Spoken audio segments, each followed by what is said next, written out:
Your daily dose of inspiration, quick and bright. नमस्कार। पैसों को लेकर ना एक सवाल हमेशा दिमाग में घूमता रहता है, इसे बचाएं या फिर कहीं निवेश करें। तो चलिए आज इसी सवाल की तह तक चलते हैं और समझते हैं कि अपने पैसे के लिए कौन सा रास्ता चुनना बेहतर है। अच्छा, चलिए एक बहुत ही आम सी स्थिति से शुरू करते हैं। मान लीजिए किसी के पास अपनी ज़रूरतों को पूरा करने के बाद कुछ पैसे बच गए हैं, तो अब उन पैसों का क्या किया जाए? उन्हें बस बैंक में रख दिया जाए या फिर कहीं और लगाया जाए? देखिए, यही वो सवाल है जो हमें बचत और निवेश के बीच के फर्क को समझने में मदद करेगा। तो सबसे पहले बात करते हैं बचत की। आप इसे किसी भी फाइनेंशियल प्लानिंग का कह सकते हैं एक सुरक्षा कवच है, एक सेफ्टी नेट। ये वो मजबूत नींव है जिस पर आपकी बाकी की फाइनेंशियल इमारत खड़ी होती है। तो बचत असल में है क्या चीज़? देखिए, बहुत सीधे शब्दों में कहें तो ये वो पैसा है जिसे हम छोटी मोटी ज़रूरतों या किसी अचानक आने वाली मुसीबत के लिए अलग रखते हैं। और सबसे ज़रूरी बात, ये पैसा ऐसी जगह होता है जहाँ से इसे जब चाहे फ़ौरन निकाला जा सके। बचत का मकसद ना ज्यादातर छोटे यानी शॉर्ट टर्म लक्ष्यों के लिए होता है।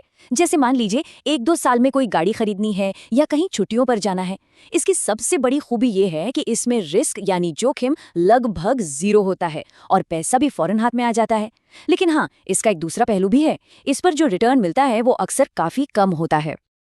चलिए अब आते हैं हमारे दूसरे स्तंभ पर, निवेश। अगर बचत हमारा सुरक्षा कवच है तो निवेश हमारे पैसे का ग्रोथ इंजन है, मतलब वो ताकत जो इसे समय के साथ कई गुना बढ़ा सकती है। निवेश का सीधा सा मतलब है अपने पैसे को काम पर लगाना। इसमें पैसों का इस्तेमाल ऐसी चीजें खरीदने के लिए किया जाता है जिनकी कीमत भविष्य में बढ़ने की उम्मीद हो या जिनसे कोई आमदनी हो, जैसे कि स्टॉक्स हो गए, बॉन्ड्स हो गए या फिर रियल एस्टेट। हाँ, तो निवेश की जो कहानी है ना, वो बचत से काफी अलग है। ये लंबी अवधि के लक्ष्यों के लिए होता है, जैसे कि रिटायरमेंट प्लानिंग। इसमें बाजार के उतार चढ़ाव की वजह से जोखिम थोड़ा ज्यादा होता है और पैसा भी तुरंत नहीं निकाला जा सकता। लेकिन सबसे बड़ी और मजेदार बात यह है कि इसमें बहुत ज्यादा रिटर्न देने की क्षमता होती है। ये देखिए, इस चार्ट से दोनों के बीच का फर्क एकदम साफ हो जाता है। अगर 10,000 रुपए 20 साल के लिए एक बचत खाते में रखे जाएं, तो वो बहुत धीरे धीरे बढ़ेंगे। वहीं अगर उन्हीं पैसों को निवेश कर दिया जाए तो वो कई गुना बढ़ सकते हैं। इसी को तो कहते हैं कंपाउंडिंग की शक्ति। तो अब जब हमने दोनों को अलग अलग समझ लिया है, तो चलिए एक बार इनकी आमने सामने तुलना करके देखते हैं। इससे तस्वीर और भी साफ हो जाएगी। सबसे पहला और सबसे बड़ा फर्क है जोखिम का। बचत में जो मूल पैसा है वो सुरक्षित रहता है, उसके डूबने का खतरा ना के बराबर होता है। वहीं दूसरी तरफ निवेश बाजार के भरोसे होता है, तो उसकी कीमत घट भी सकती है और बढ़ भी सकती है, मतलब रिस्क तो है। अब आते हैं रिटर्न पर। बचत पर मिलने वाला ब्याज अक्सर इतना कम होता है कि वो महंगाई को भी मात नहीं दे पाता। इसका मतलब ये हुआ कि समय के साथ हमारे पैसे की खरीदने की ताकत असल में कम हो रही है। और वहीं दूसरी ओर निवेश में इतनी क्षमता होती है कि वो महंगाई को पीछे छोड़कर असल में दौलत बना सके। तो सबसे जरूरी बात यह है कि लक्ष्य क्या है और उसके लिए समय कितना है। अगर पैसे की जरूरत अगले 1-2 साल में ही पड़ने वाली है तो बचत ही सही रास्ता है। लेकिन अगर कोई लक्ष्य 5, 10 या 20 साल दूर है तो निवेश ही उसे हासिल करने का सबसे अच्छा जरिया बन सकता है। अब यहाँ एक बहुत ही जरूरी बात समझने वाली है।